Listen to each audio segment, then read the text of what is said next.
Let me take you to the moments when sound dies. A nuclear alarm goes off.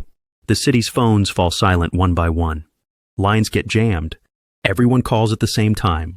And a country's fate gets stuck on one question. Will command be able to hear each other, or will communications die? And the worst news, in moments like this, time isn't measured in minutes. It's measured in seconds.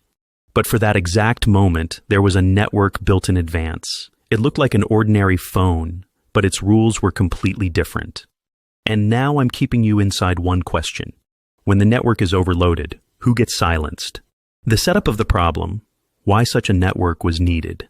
During the Cold War, the biggest fear wasn't only the bomb. The biggest fear was chaos. Because in a nuclear crisis, the most dangerous thing for a country is this. Everyone wants to talk at once, lines fill up, one command center can't reach another, and a wrong decision is measured in seconds. And the planners of that era thought like this. If communications collapse, the Army's power will remain only on paper. So the idea of a secret phone network appeared. The goal was simple. Even if war begins, keep talking. The name of the network and its secret.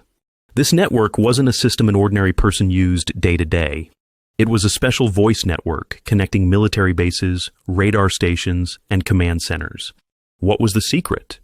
The secret wasn't that the phones are hidden. The secret was that in this network, not everyone is equal. In normal life, the telephone is democracy. Whoever dials first talks. In a nuclear crisis, the telephone is hierarchy. Whoever has higher priority must get through.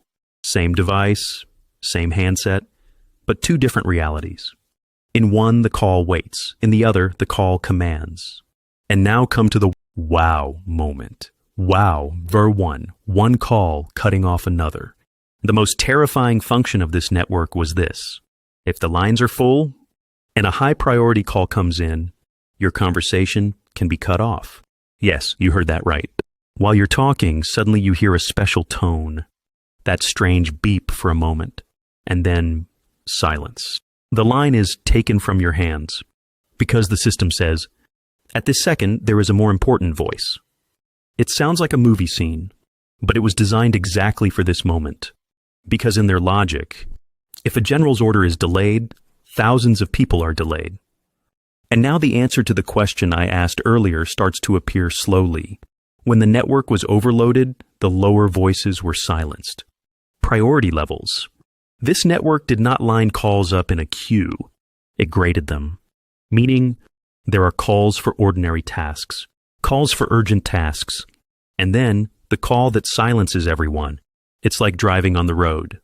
Everyone stops at red, but when a siren sounds, everyone makes way. In this network, the siren sound was high priority. And that priority wasn't just a rule book. Sometimes it was imagined like a separate override button on the phone. It must go through now. And that button wasn't the phone's button.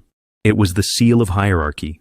Wow number 2, where the network's brain was built. The second big secret, the network's brain, the routing centers. If the brain of such a system sat in the middle of a big city, in a nuclear crisis, that would be the first thing to go. So their thinking was, keep the brain far from the target. Meaning the centers had to be chosen so that they were outside major targets. One strike wouldn't kill the whole network. And when one place goes silent, another place speaks. This isn't just technology. This was architecture for war. Now let's move to the third secret. Because this is only the beginning. Wow, number 3, if one path dies, another path lives. Now the core philosophy. This network didn't survive on one path. Because in war, one path means death. They thought like this. When one line is cut, the system must not stop. When one center goes down, another center must carry it. So the network constantly asked itself, if this path is blocked, what is the alternative? Today, this principle feels normal to us on the internet. But back then, building this for voice communications, for crisis, was another level. The command center. Let's visualize it like a scene. Night. In the command center, the lights are low.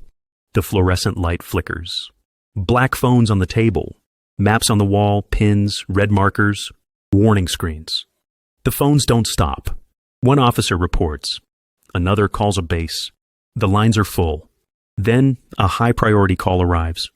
And in that moment, someone's sentence is cut in half, as if an invisible hand snaps the line. Because somewhere, higher up, a decision is being made. And in war plans, the most protected thing is sometimes not a person, but the line that carries the decision. Why did it look secret? Secret plus real balance. Some people hear this and think, so it's super secret, something mystical? In reality, the reason it was secret was different. This system wasn't advertised. It wasn't for everyday people. But its function was so dramatic that even its name feels like a secret, because it told you something openly. In a crisis, equality ends. And there is one more sentence. This network was for only one day, and when that day comes, it will already be too late. Now a question for you. Today we have the internet, mobile networks, everything. But in a crisis, the same problem appears again. Everyone loads the system at the same time. Systems collapse. Information becomes chaos.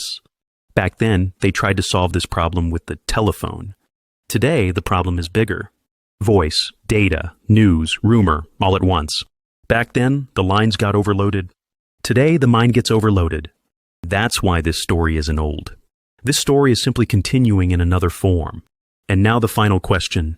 If tomorrow everything turns into chaos, who will be able to speak? Because in nuclear war planning, it isn't to win. Sometimes there is only one goal. The voice of command must not be cut. The network we talked about in this video was built so that sound would not die. And maybe the most frightening part is this. Sometimes a country's fate lies under a single button. And on the other end of that line, who was calling your name?